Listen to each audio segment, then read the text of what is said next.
또 눈은 눈으로 이는 이로 갚으라 하였다는 것을 너희가 들었으나 나는 너희에게 이르노니 악한 자를 대적하지 말라. 누구든지 내 오른편 뺨을 치거든 왼편도 돌려대며 또 너를 고발하여 속옷을 가지고자 하는 자에게 겉옷까지도 가지게 하며 누구든지 너로 억지로 오리를 가게 하거든 그 사람과 심리를 동행하고 내게 구하는 자에게 주며 내게 꾸고자 하는 자에게 거절하지 말라. 또 내 이웃을 사랑하고 내 원수를 미워하라 하였다는 것을 너희가 들었으나 나는 너희에게 이르노니 너희 원수를 사랑하며 너희를 박해하는 자를 위하여 기도하라. 이같이 한즉 하늘에 계신 너희 아버지의 아들이 되니 이는 하나님이 그 해를 악인과 선인에게 주시며 비를 의로운 자와 불의한 자에게 내려주시니라. 너희가 너희를 사랑하는 자를 사랑하면 무슨 상이 있으리요? 세리도 이같이 아니하느냐? 너희가 너희 형제에게만 무난하면 남보다 더한 것이 무엇이냐? 이방인들도 이같이 아니하느냐? 그러므로 하늘에 계신 너희 아버지의 온전하심과 같이 너희도 온전하라. 아멘. 기도하겠습니다. 너희도 하늘 아버지처럼 온전하라 말씀하시는 주님의 음성을 우리가 받습니다. 하나님, 이 말씀을 하나님 우리의 형편과 처지를 따라 인간의 생각으로 받지 않게 하시고 성령을 통하여 오늘 시간 친히 하나님의 입술로부터 나오시는 생명의 말씀으로 받고 그대로 행하게 주님 역사해 주옵소서.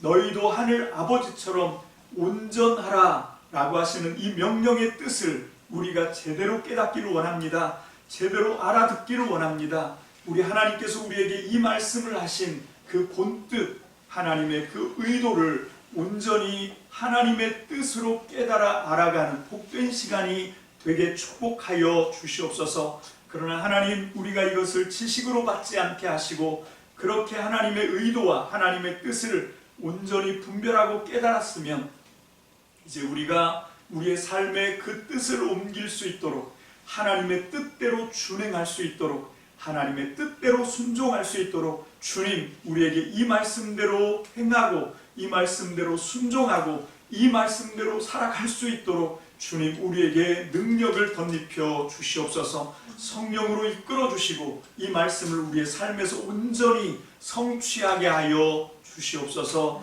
감사를 드립니다. 오늘도 주님의 음성을 듣는 복된 시간이 되게 하시고 말씀 가운데 기름 부으시고 역사하시는 성령의 은총에 온전히 사로잡히는 시간 되게 하시며 더더군다나 하나님 우리의 삶에서 이 말씀이 그대로 살아내지는, 그대로 이 말씀을 우리의 삶으로 옮겨갈 수 있는 하늘의 복도 충만하게 허락하여 주시옵소서. 말씀을 전하는 우둔한 종을 주님 성령의 장중에 붙들어 주시고 오직 거룩한 말씀의 통로로만 쓰임받게 주님 역사해 주시옵소서. 감사를 드립니다. 축복합니다. 예수님 이름으로 감사하며 기도합니다. 아멘. 할렐루야. 우리가 마태복음을 공부하고 있습니다. 이 마태복음을 공부하는 데 있어서 가장 방해거리가 뭔가 하면 우리가 이미 알고 있는 성경의 지식입니다.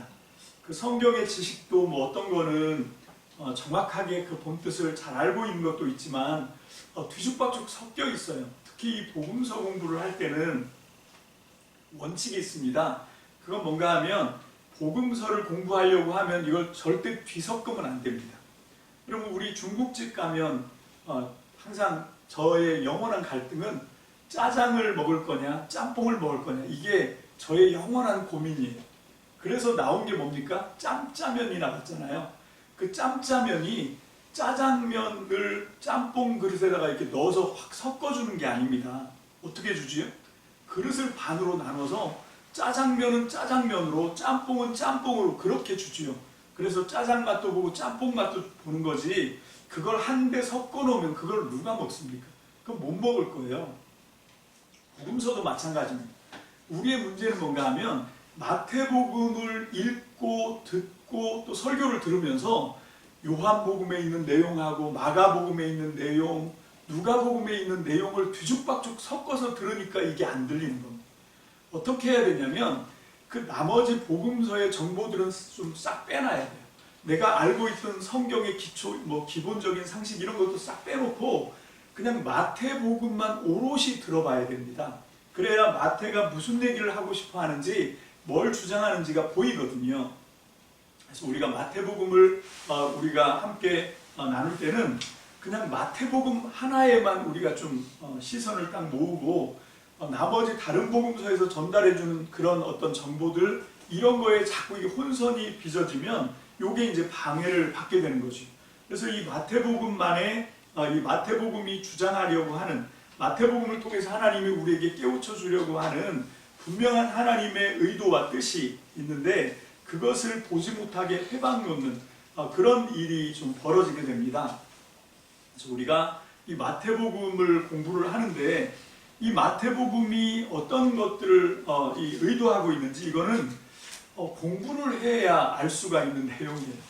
이 공부하면 어떤 분들에게는 좀 거슬리는 그런 게 있다고 하는 걸 저도 좀 느끼지만 어쩔 수가 없습니다. 예를 좀 들어보면 우리 마태복음 4장 23절 다 같이 읽습니다. 시작.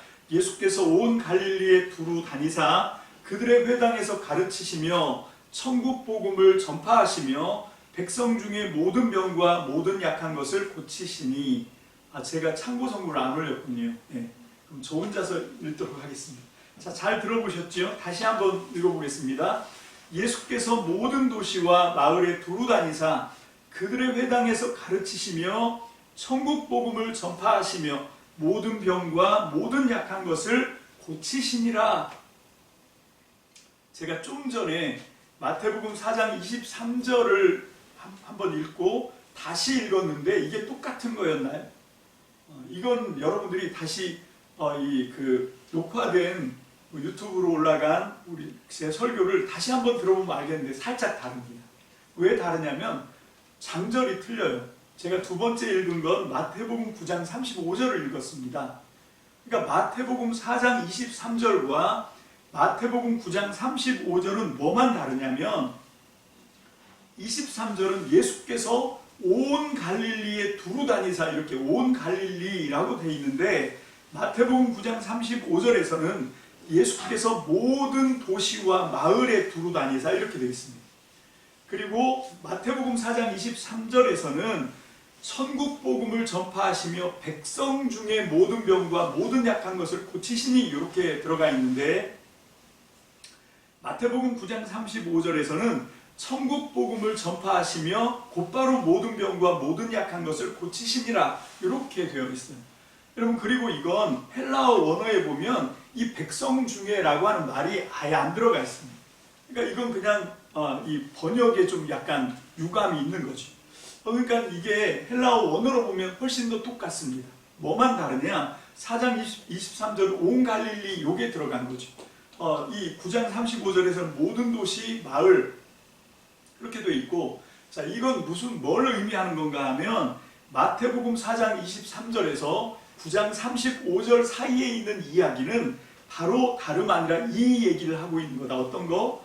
예수님이 그들의 회당, 이 표현이 참 특이하지요.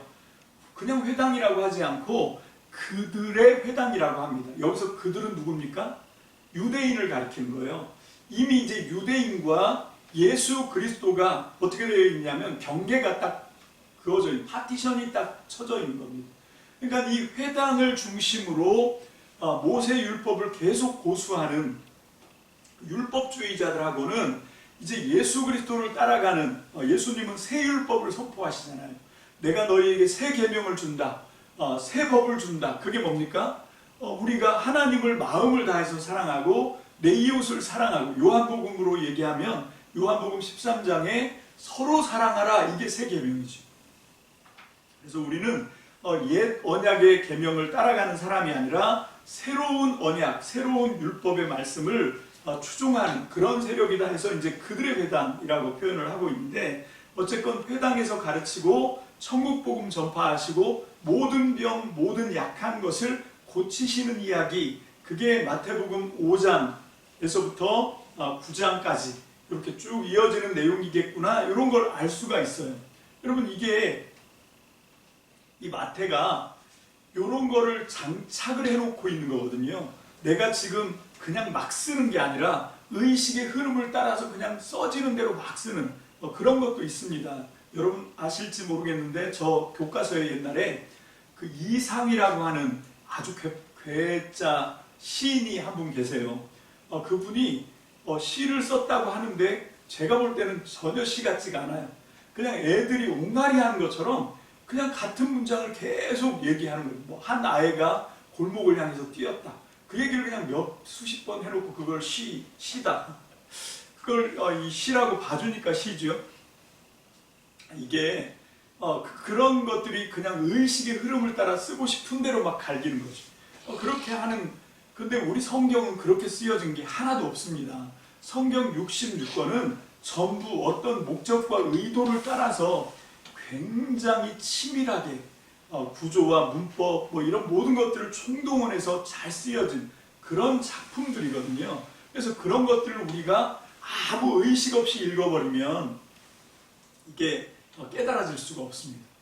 여러분 제가 이 거묵성 목사님 한 분한테 들은 얘기인데 그분이 대구에서 목회를 하실 때 그 대구 옛날에 토콘을 파는 가게를 하시는 권사님이 계셨대요. 남자분인데 그분은 아침 새벽부터 나가서 밤 11시, 12시까지 박스 안에 들어가서 그냥 토큰만 파시는 거예요. 그러니까 그 안에서 그 박스 안에서 뭐 할 게 뭐가 있습니까? 그러니까 이분이 그 안에서 뭘 했냐면 그냥 성경만 읽으셨다는 거예요.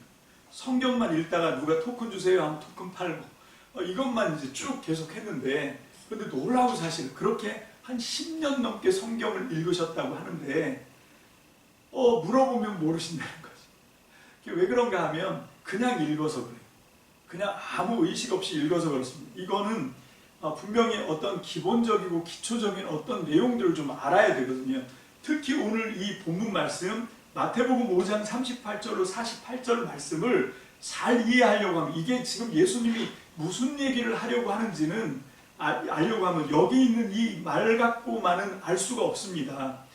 좀 우리가 고민을 해봐야 되고 궁리를 좀 해봐야 된다는 거죠. 자 여기 보면 또 38절에 눈은 눈으로 이는 이로 갚으라 하였다는 것을 너희가 들었으나 자 지금 예수님은 율법 얘기를 쭉 하고 계시는 거예요. 그 율법 얘기를 하는데 공식은 뭔가 하면 너희가 이렇게 배웠지 모세 율법을 이렇게 들었지 라고 먼저 얘기를 해요. 그게 이제 살인하지 말라 이렇게 모세 율법에는 써 있잖아. 근데 나는 말한다. 그러니까 예수님이 새로 말씀하시는 거예요. 그래서 이 산상설교가 다 끝나는 7장에 가서 보면 예수님이 가르치시는 말을 듣고 무리가 듣고 놀래요. 놀래면서 뭐라고 그러냐면 저가 누구기에 이렇게 말씀을 하시느냐라고 얘기하죠. 왜 그렇게 반응을 할까요? 왜 놀래고 왜 저가 도대체 누구길래 이런 말을 할 수가 있지? 라고 얘기할까요? 왜 그럴까요? 여러분 다른 율법 학자들은 전부 다 뭔가 하면 기록된 말씀을 여기 이렇게 기록돼 있어 잘 알아들어 이렇게만 전달을 해요. 근데 예수님은 지금 어떻게 하는 겁니까? 이걸 뒤집어 놓는 거예요. 모세율법은 너희가 이렇게 배웠지 근데 나는 이렇게 말해. 새로운 법을 지금 얘기하는 거지.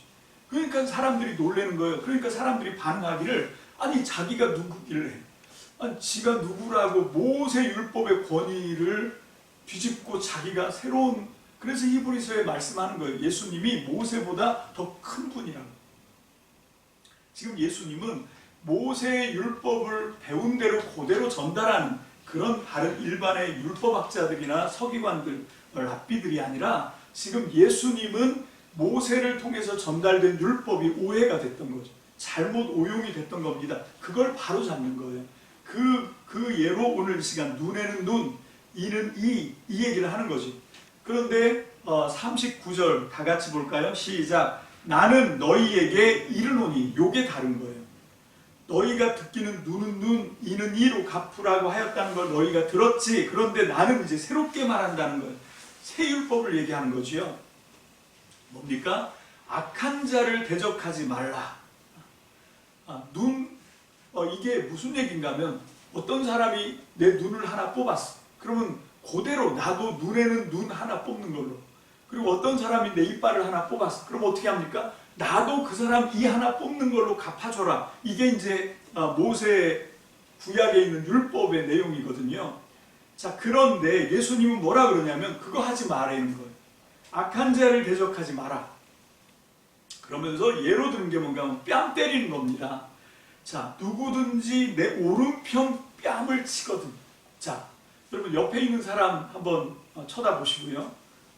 그 아들이 아버지한테 하는 건 좀 그렇겠다, 그지? 아빠가 아들한테, 자, 보통 오른손으로 따귀를 때리겠지, 그지?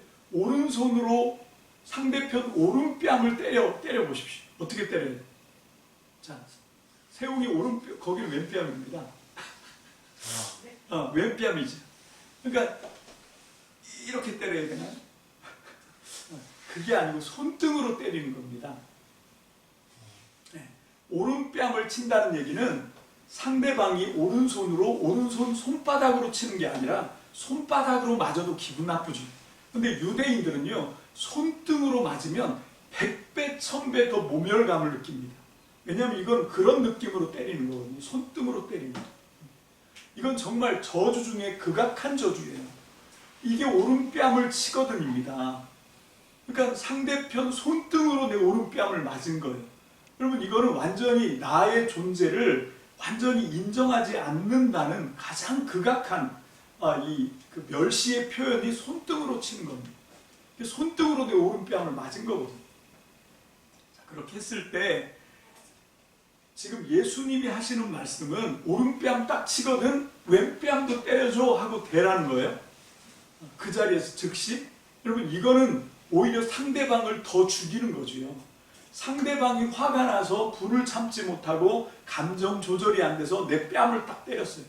자, 그러면 지금 예수님이 하신 이 말씀은 왼편도 돌려대라 이 얘기를 하는 게 아닙니다. 바로 그 자리에서 하라는 게 아니에요. 그거는 진짜 그 상대편을 증오하는 겁니다. 어떻게 한 건 맞았어. 손등으로 뺨을 맞았어요. 그리고 나서 이제 서로 헤어져 집에 갑니다. 우리나라 속담에도 그런 말 있잖아요. 맞은 사람은 발 뻗고 자지만 때린 놈은 오므리고 잔다고. 왜? 불안하거든요.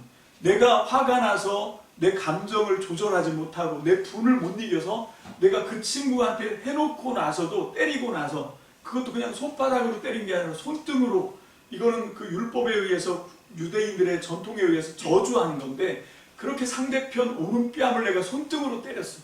그리고 나서 이제 집에 돌아가서 그때는 감정이 막 흥분돼 있었지만 집에 돌아가서 시간이 지나면 차차 감정이 누그러지잖아요. 감정이 가라앉고 나면 그때 가서 이제 현타가 오는 거지요. 내가 왜 그랬지? 좀 참을 거. 내가 그 친구한테 그렇게 몹쓸 짓을 했는데 이제 그 친구가 나를 고발하겠구나. 나 이거 어떡하지? 정말 내가 좀 너무 심한 것 같은데? 막 그러고 안절부절 못하고 있는데 오른편 뺨 맞은 친구가 찾아온 거예요. 그러면 어떻게 되겠습니까? 가슴이 두근반 세근반 하는 거죠. 아, 이제 올 것이 드디어 왔나 보다.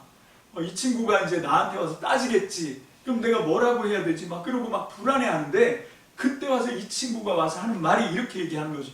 자네가 나한테 얼마나 화가 났으면 내가 자네를 아는데 그렇게 내 오른뺨을 손등으로 자네가 쳤겠나. 어쨌건 내가 뭔진 모르지만 내가 미안하이. 자네 분이 풀린다고 하면 왼뺨도 마저 때리게 하고 갖다 대는 거죠. 그러면 이 친구도 후회하고 있는데 와서 그런 반응을 하면 어떻게 되겠습니까? 아니야 친구, 내가 아까는 정말 잘못했네 하고 어떻게 되냐면 둘이 서로 화해하는 거지요. 하나님의 의도가 화해하는 거지, 서로 평화를 만들어가는 거지. 여러분, 나를 높이기 위해서 상대방을 진뭉개라는 게 아니잖아요. 그럼 하나님의 법은 항상 평화의 법이고, 하나님의 법은 나만 사는 게 아니라, 나만 잘 되는 게 아니라 나보다 먼저 상대편을 세우는 겁니다. 지금 그 말씀을 하시는 거예요. 하나님이 모세를 통해서 율법을 주신 목적은 뭔가 하면 너 혼자 잘 지켰다고 너만 의인되고 상대편은 묵사발 만들어라, 그런 법이 아니라는 거죠. 근데 지금 당시에 이 사람들은 율법을 그렇게 지키고 있었습니다. 여러분, 그러면서도 예수님 보고는 율법을 폐하는 자다 이렇게 이제 예수님한테 말하고 율법을 폐하는 것처럼 보이기도 합니다. 근데 이게 조금 이 복잡하지만 요건 좀 구분해야 돼요. 여러분, 지금 예수님은 율법을 폐기하는 게 아닙니다. 지금 구약의 모세의 율법을 폐기하고자 하는 게 아니라 그 율법, 구약에서부터 모세의 가르침에서부터 시작된 율법이 쭉 내려오고 있었는데 그 법을 일단 폐지하는 거예요. 폐기가 아니라 폐기 처분하는 건 없애버리는 거잖아요. 지금 예수님은 모세가 가르쳤던 율법을 일시적으로 폐지하고 새로운 법으로 보완해서 완성하는 겁니다. 폐기하는 게 아니고, 아니 차라리 이 율법을 폐기한 건 이 율법주의자들, 바리새인들, 서기관들이 폐기하고 있었던 거예요. 왜 그렇게 제가 주장하냐면 이 사람들은 읽기는 눈에는 눈, 이에는 이 해놓고 상대편이 내 눈 하나를 뽑으면 눈 두 개를 다 뽑았어요. 내 이빨 하나 빼면 상대편 이빨을 다 털어버렸습니다. 그러면서 율법의 가르침, 이에는 이, 눈에는 눈 이러고 떠드는 거지요. 사실은 이게 율법을 폐기한 겁니다. 하나님이 이 율법을 주신 건 서로 보복하라고 주신 법이 아니에요. 이 법을 통해서 하나님이 원했던 건 뭔가 하면 평화를 유지하는 거였거든요. 모세가 이 법을 주기 전에 사람들은 그런 식으로 했어요. 내가 우리 속담에도 내가 되로 받으면 말로 갚아주는 거지. 뭐 이런 식으로 하니까 보복이 끊이지 않고 피가 피를 부르고 뭐 이렇게 하면서 평화가 없어진 겁니다. 그러니까 최소한으로 눈을 하나 뽑혔냐? 그럼 너도 하나만 뽑아. 다 뽑지 말고. 이 하나 뺐어? 그러면 너도 하나만 빼. 다 털지 말고. 그 얘기를 하는 거예요. 되로 받았어? 그럼 너도 한 대만 갚아줘. 말로 해서 다 털지 말고. 그 얘기를 하는 거거든요. 근데 그 본뜻은 뭔가 하면 그 서로 그렇게 끊임없이 피해 보복으로 서로 죽이고 죽는 그런 지옥 같은 세상 만들지 말고 서로 평화를 만들려고 하는 그런 의도로 하나님이 모세율법 눈에는 눈, 이에는 이로 갚아라 이 법을 줬는데 지금 이 시대에 와서는 예수님 시대에 와서는 바리새인도 율법학자도 서기관들도 그런 식으로 지키지 않고 오히려 동해 그 보복이 아니라 더 얹어서 이자까지 해서 갚아주는 뭐 이런 식으로 하면서 율법을 지킨다 이렇게 얘기하니까 예수님이 아니 그거 아니고 하나님이 모세를 통해서 율법을 주신 목적은 서로가 서로 살리라고 주는 법이었다. 하나님의 법은 죽이는 법이 아니라 살리는 법인데 지금 예수님 당시에 눈은 눈, 이는 이 법을 갖다 대면서 지금 유대인들은 자기만 살고 바리새인들은 자기만 우쭐해지고 서기관들과 율법학자들은 자기만 의로운 사람이 되고 상대편은 묵사발을 만들고 죄인을 만들고 악한 사람을 만들고 그렇게 모세의 율법을 오용하고 있었습니다. 그게 폐기예요. 그래서 지금 뭘 얘기하냐면 이 법을 온전하게 만들기 위해서 예수님이 이 율법, 모세로부터 내려왔던 구약의 율법을 폐기가 아니라 폐지하고 그리고 그 율법을 완성하시는 거죠. 그래서 예수님이 나는 율법을 폐하러 온 게 아니다.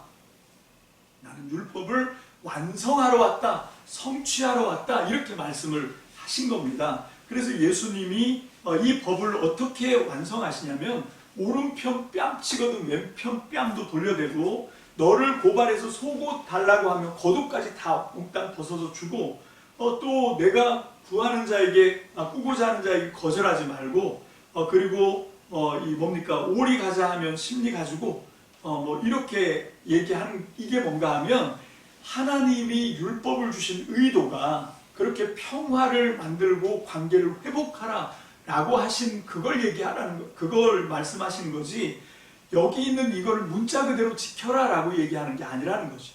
여러분 이 정신이 중요한 겁니다.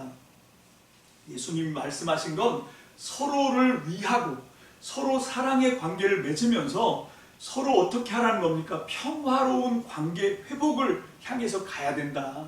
그냥 이 율법을 조문으로 지켰다고 해서 나만 의로워지고 상대편은 묵사발을 만들고 그런 거 하지 말라는 거죠.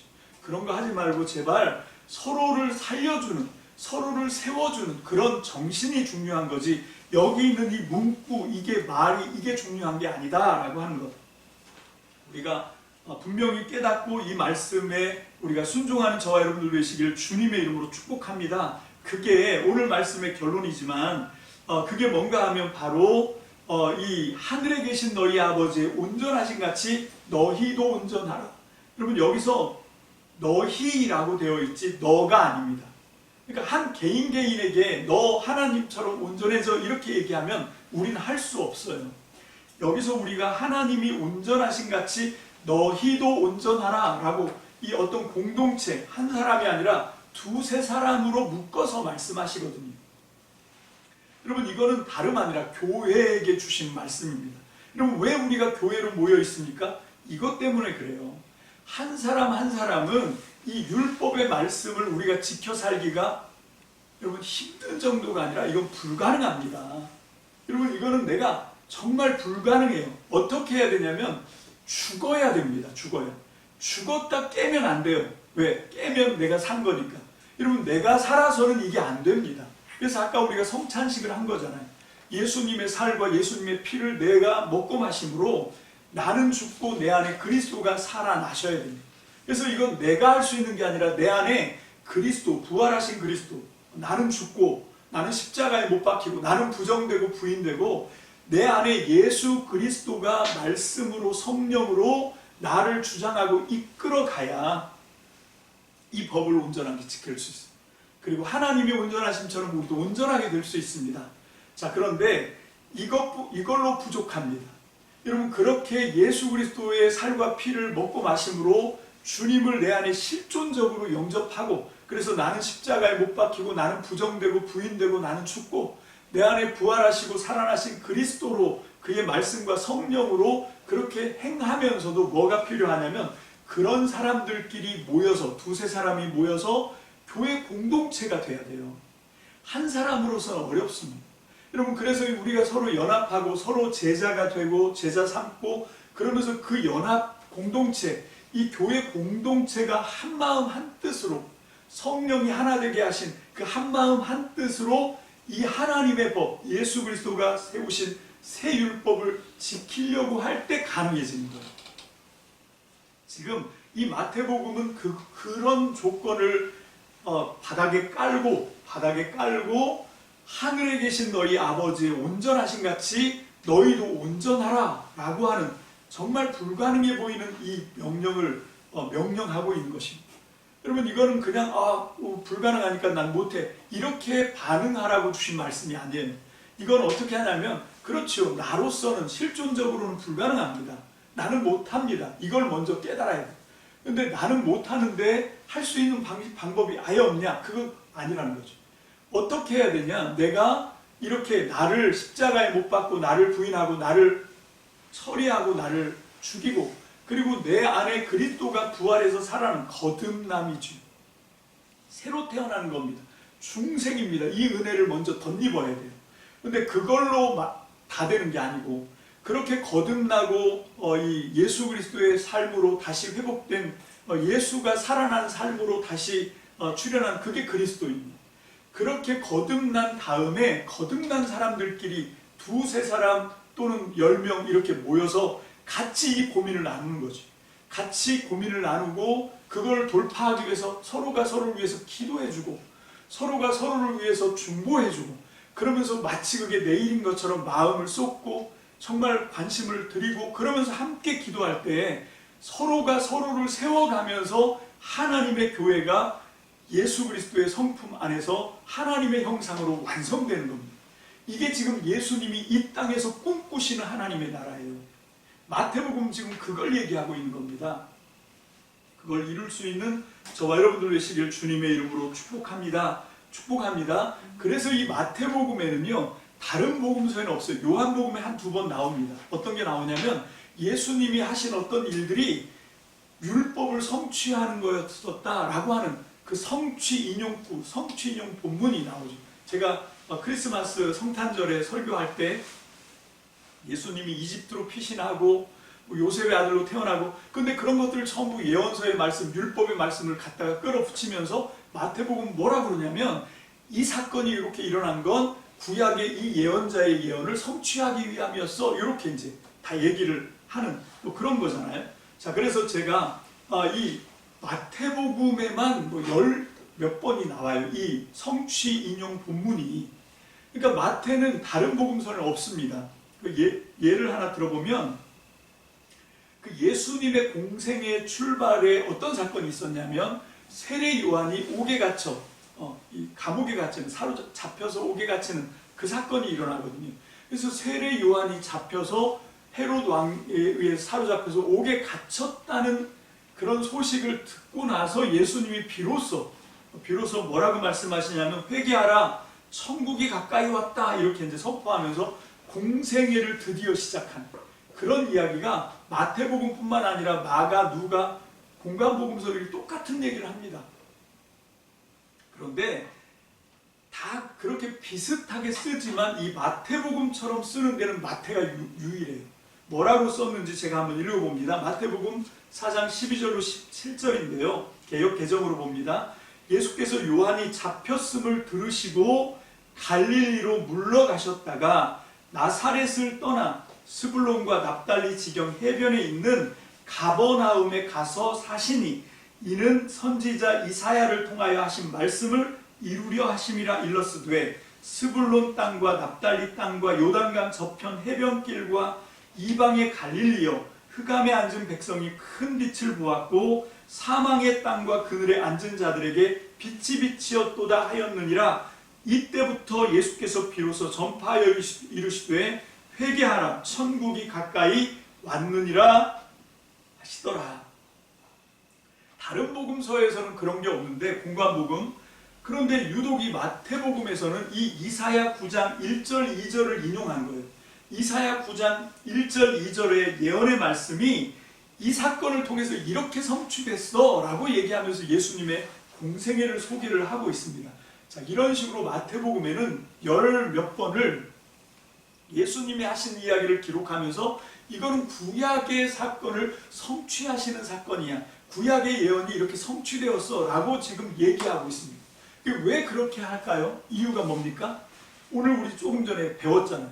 예수님은 율법을 폐기하러 오신 분이 아니라 구약의 잘못된 율법을 폐지하고 보완해서 뭘 하러 오신 거라고요?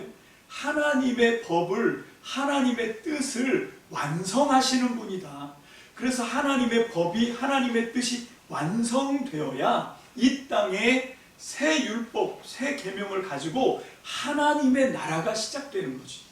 여러분, 우리도 2023년이 들어와서 하루하루가 새로워졌으면 하고 아까 그 찬송도 그렇게 부르고 그러면서 기도를 하고 있어요. 근데 기도하고 찬송 부른다고 하루하루가 새로워집니까? 아니요. 뭐가 새로워져야 되냐면 하나님의 법을 제대로 깨달아야 돼요.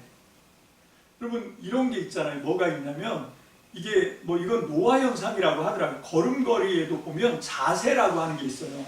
자세가 점점 더 처음에는 똑바로 됐다가 나중에 나이가 먹으면 흐트러집니다. 그 대표적인 게 팔자걸음이에요. 이게 이제 이 다리 앞부분이 이제 벌려지면서 팔자걸음을 걷거든요. 그건 뭔가 하면 골반이 약해지면서 골반을 잡아주는 그 인대가 느슨해지면서 이제 이게 벌려서 걸으면 더 편안해져서 그래요. 그래서 이제 자연히 팔자걸음이 되는데 문제는 뭔가 하면 할아버지가 팔자걸음 걷는 거를 손주가 보고 그게 참 특이해 보였나, 그런 걸 봤는지. 그래서 이 손주가 팔자걸음 흉내를 낸 거예요. 그래서 할아버지 걸음을 뒷짐지고 팔자걸음을 이렇게 걷는 흉내를 내서 10살도 안 되는 손주가 팔자걸음을 걷는다. 심각합니다. 그럼 어떻게 되면 나중에 고관절이 망가져요. 고관절 인대가 그것 때문에 무리를 받게 되고 계속 팔자걸음을 걸으면 나중에는 그것 때문에 장애가 일어날 수 있거든요. 그럼 어떻게 해야 됩니까? 요걸 바꿔줘야 돼요. 그지? 근데 이 걸음걸이 하나 잘못, 이 몸의 버릇으로 습관으로 잘못된 팔자걸음 하나 바꾸는 것도 이게 쉬울까요? 어려울까요? 어렵습니다. 이거 정말 끈기를 갖고 오랜 시간을 통해서 반복해서 이걸 잡아줘야 돼요. 여러분, 그런데 이게 우리 몸에 배인 습관만 그런 것이 아니라 우리가 잘못 받아들인 하나님의 말씀에 대한 이해, 잘못 받아들인 어떤 신앙의 어떤 형태, 이런 것들을 우리가 잘못 갖게 되면 요것도 우리를 아주 힘들게 만들어요. 여러분, 요거를 바로 잡는 거, 이게 다른 사람 버릇 바꾸는 것도 힘들겠지만 사실 중요한 건 뭔가 하면 내 안에서 내가 갖고 있는 잘못된 거를 깨닫는 것도 힘들고요. 왜냐하면 나는 그게 옳다고 생각하거든요. 그거를 바로잡는 건 더 힘듭니다. 왜냐하면 그냥 사람은 타성에 젖어서 관성의 법칙으로 늘 흘러오던 그대로 가고 싶어하는 그런 느낌이 있거든요. 그런 습관이 몸에 배어 있습니다. 그게 관성인데 그 관성이 잘못됐다는 걸 캐치하는 것도 힘들고 그렇게 캐치한 잘못을 개선해서 바른 방향으로 바로 잡으려고 하면 어떻게 되냐면 정말 내가 죽었다 깨는 것처럼 힘듭니다. 근데 그런 과정이 없이 그런 내면의 노력이 없이 새로워지려고 하는 내 내면에서 어떤 탈피, 껍질을 벗는 정말 껍데기를 벗는 그런 어려움이 없이 그런 고통이 없이 새로워지기를 기대한다? 그건 정말 요행수입니다.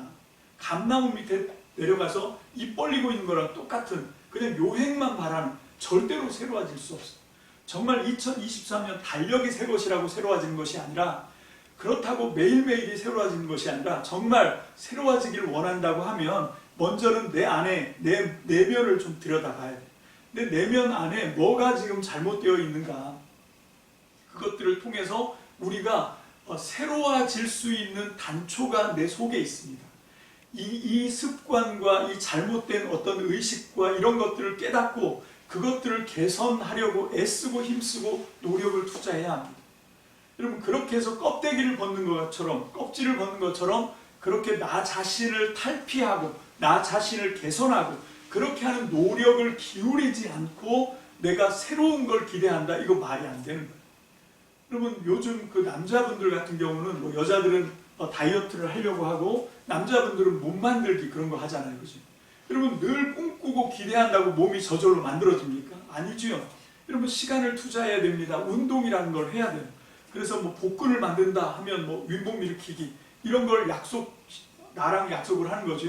하루에 몇 번 이렇게 해서 그걸 반복적으로 지속하고 오랜 시간 동안 해야 여러분 지방기가 다 빠지고 쓸데없는 게 다 빠지고 거기서 근육이 생기는 거죠.